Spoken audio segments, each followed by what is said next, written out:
Hi praise God.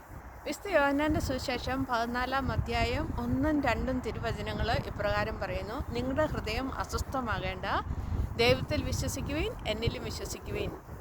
എൻ്റെ പിതാവിൻ്റെ സന്നിധിയിൽ അനേകം വാസസ്ഥലങ്ങളുണ്ട്. ഇല്ലായിരുന്നുവെങ്കിൽ ഞാൻ നിങ്ങൾക്ക് സ്ഥലമൊരുക്കാൻ പോകുന്നുവെന്ന് ഞാൻ പറയുമായിരുന്നോ? ഈശോയുടെ ഈ തിരുവചനം നമുക്കൊന്ന് ഹൃദയത്തിലേറ്റിക്കൊണ്ട് നമ്മുടെ ഇന്നത്തെ ഈ ദിവസത്തിലെ ഭാരങ്ങൾ, വിഷമങ്ങൾ, വേദനകൾ പല കാരണത്താൽ നമ്മുടെ ഹൃദയം അസ്വസ്ഥമാണ്. ആ അസ്വസ്ഥതകളൊക്കെ ഈശോയുടെ കരങ്ങളിലേക്ക് കൊടുത്തുകൊണ്ട് നമുക്ക് വചനമേറ്റങ്ങ് പറയാം: ഈശോയെ, നിൻ്റെ വചനം ഞങ്ങൾ ഏറ്റുപറയുന്നു.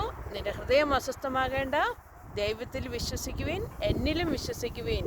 നമ്മൾ വിശ്വാസ പ്രമാണത്തിൽ അത് തന്നെയാണല്ലോ ഏറ്റുപറയുന്നത്. സർവശക്തനായ ദൈവത്തിൽ ഞാൻ വിശ്വസിക്കുന്നു. നമുക്ക് ഈശോയുടെ ഏറ്റുപറയാം: ഈശോയെ, ദൈവത്തിൽ ഞാൻ വിശ്വസിക്കുന്നു. ഈശോയെ, അങ്ങിൽ ഞാൻ വിശ്വസിക്കുന്നു. സർവശക്തനായ എൻ്റെ ദൈവത്തിൽ, എൻ്റെ സ്വർഗീയ അപ്പച്ച എന്ന് വിളിച്ചുകൊണ്ട് നമുക്ക് ആ ഒരു തിരുവചനം ഏറ്റുപറഞ്ഞുകൊണ്ട് ഇന്നത്തെ നമ്മുടെ അസ്വസ്ഥതകൾ, അസ്വസ്ഥതകൾ മാത്രമല്ല, സന്തോഷങ്ങളും സങ്കടങ്ങളും എല്ലാം നമുക്ക് ഈശോയുടെ കരങ്ങളിലേക്ക് കൊടുക്കാം. നമ്മുടെ ഈശോ നമ്മുടെ കൂടെയുണ്ട്. നമ്മുടെ ഈശോയോട് ചേർന്ന് നിന്നുകൊണ്ട് ഇന്നത്തെ ദിവസം സമർപ്പിച്ചുകൊണ്ട് നമുക്ക് ഈശോയെ ഒന്നും കൂടി നമുക്ക് സ്നേഹിക്കാം. ഓക്കെ, അപ്പോൾ എല്ലാവർക്കും നല്ലൊരു ദിവസം ആശംസിക്കുന്നു. Praise God. ആമേൻ.